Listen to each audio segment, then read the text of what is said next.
Sveiki, pasaulyje internetu naudojasi maždaug 39 procentai žmonijos. Dalis mūsų neturi kompiuterių, nemoka jais naudotis, ne visur yra atvesta elektra.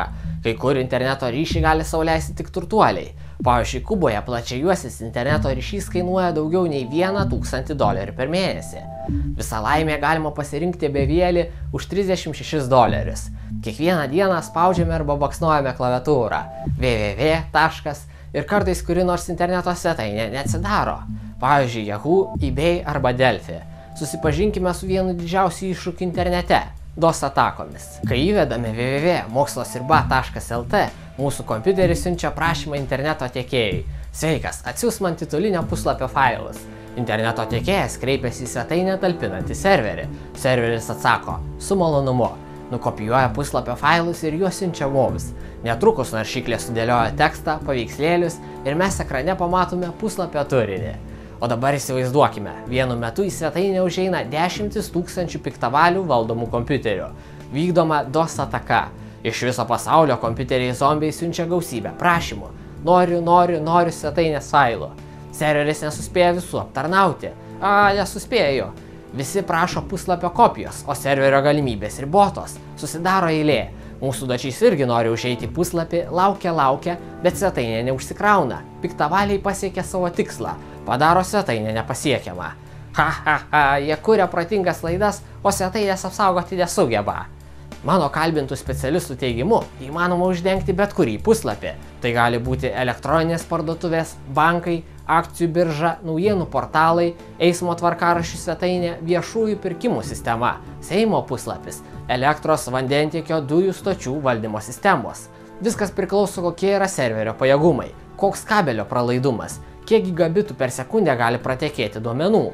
Pasiekus techninių galimybių ribą, sulėtėja, sutrinka paslaugos tiekimas. Verslas labai paprastas, į internetą dedamas skelbimas, galiu užpulti ką norit. 1 valanda kainuoja $10, 1 para 200.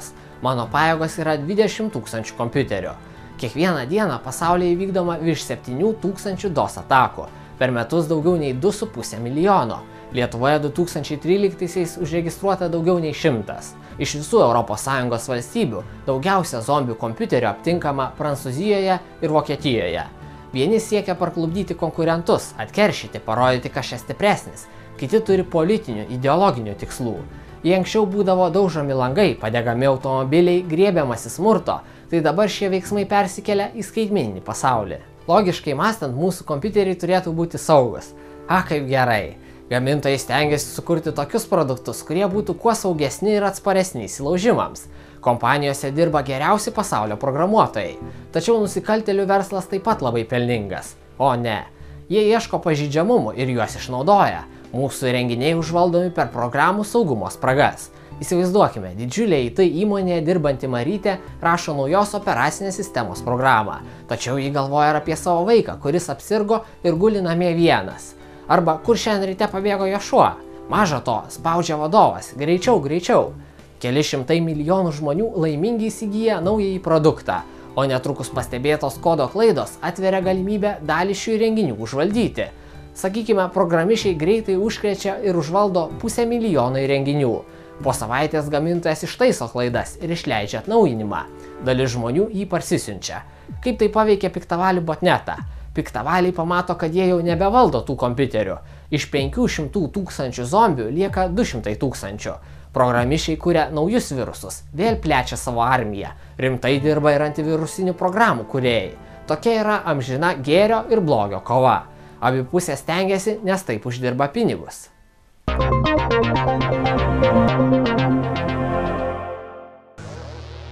Mūsų draugai antivirusinės programos Bitdefender. Jėga. Daiktai turi tarnauti žmogui, todėl kuriame vadovaudamiesi principu mažiau yra daugiau. Išlaikyk harmoniją miesto ritme. Urban Harmony by Acme. Išbandyk save ir mokslą. Nuo genetikos iki kvantinės fizikos. Mokslo populiarinimo rašinių konkursą džiaugsmingai pratęsėme iki sausio 31 dienos.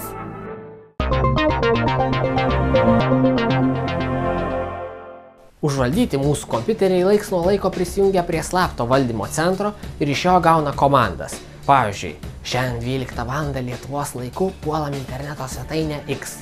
Jei tuo metu kompiuteris bus įjungtas, jis šią užduotį įvykdys kaip liepta.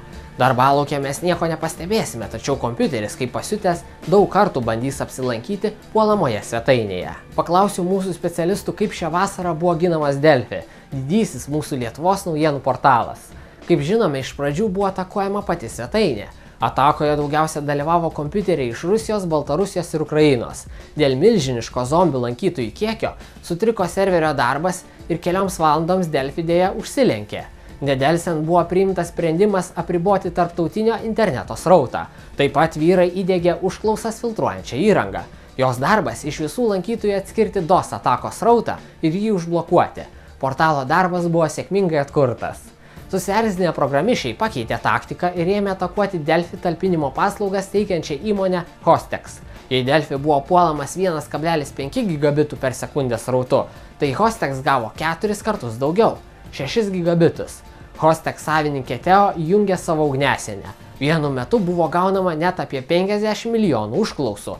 Specialistai išsigando, nebeliko pajėgumų fiksuoti, kas atakuoja ir iš kur. Buvo nuspręsta blokuoti visus nežinomus IP adresus. Nukentėjo kai kurie klientai. Atakos užsakovas matomai pasiekė, ko norėjo, o mes pamatėme, kokias turime galimybės apsiginti. Turime geriau finansuoti mūsų policiją, kad ji galėtų suburti stiprias pajėgas ir sučiupti nusikaltėlius.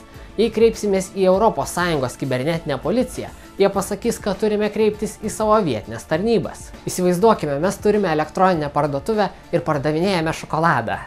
Per dieną parduodame už 3000 litų. Jei svetainę kas nors užpuls ir ji taps nepasiekiama, mes iš karto patirsime nuostolius. Kaip užbėgti įvykiams už akių ir apsisaugoti? Pirmas dalykas – kuo didesnis talpinimo paslaugų tiekėjas. Jei naudojamės kaimyno serveriu, tai klausimas, kokie jo pajėgumai. Antras – neribotas duomenų srauto talpinimo planas. Zombiai greitai suvalgys mūsų 1000–2000 GB ir svetainė taps neprieinama. Trečias – profesionali apsauga 24 valandas per parą. Pavyzdžiui, yra tokia kompanija Cloudflare. Ji filtruodama ir paskirstydama užklausas 23 duomenų centruose visame pasaulyje, klientų svetainę saugo nuo zombių atakų ir programišių įsilaužimo. 2012 metais įmonė aptarnavo daugiau nei 700 milijardų puslapio atvertimų. Kas geriausia, bazinė paslauga nemokama. Praėjusiais metais kovo mėnesį brukalų siuntėjai 300 gigabitų per sekundę srautu atakavo nepelno siekiančią organizaciją Spamhaus. Ji kovoja prieš elektroninio pašto šlamštą. Dėl šio galingo puolimo visame pasaulyje buvo pastebėtas interneto sulėtėjimas. Cloudflare padėjo sušvelninti šios milžiniškos atakos poveikį. Dar viena paslauga, kurią rekomenduoja specialistai, yra draudimas. Draudimas nuo kibernetinių rizikų. Kainos svyruoja nuo kelių tūkstančių dolerių iki milijonų metams. Paskaičiuota, kad vidutinis programišių žalos dydis Jungtinėse Amerikos valstijose užpultai įmonė yra apie 5 milijonai dolerių. Jei kokiame tabore yra pardavinėjami narkotikai, tai policija sužinojusi adresą atvažiuoja ir supakuoja nusikaltėlius. Įdomu, kaip tai veikia interneto pasaulyje. Botnet tinklus programišiai valdo iš slaptų valdymo centrų. Anksčiau būdavo vienas paprastas kompiuteris prijungtas prie interneto. Iš jo būdavo siunčiamos užduotis, gaunama informacija. Kartais specialiosioms tarnyboms, entuziastams pavykdavo jį susekti. Deja, dabar viskas sudėtingiau. Dabar naudojamas ne vienas, o keli valdymo centrai. Bet kuris botneto kompiuteris gali valdyti visus kitus kompiuterius. Iš teisėjo gauni orderį, nuvažiuoji, o prie kompiuterio sėdi selas, kuris tikrai nėra programišius.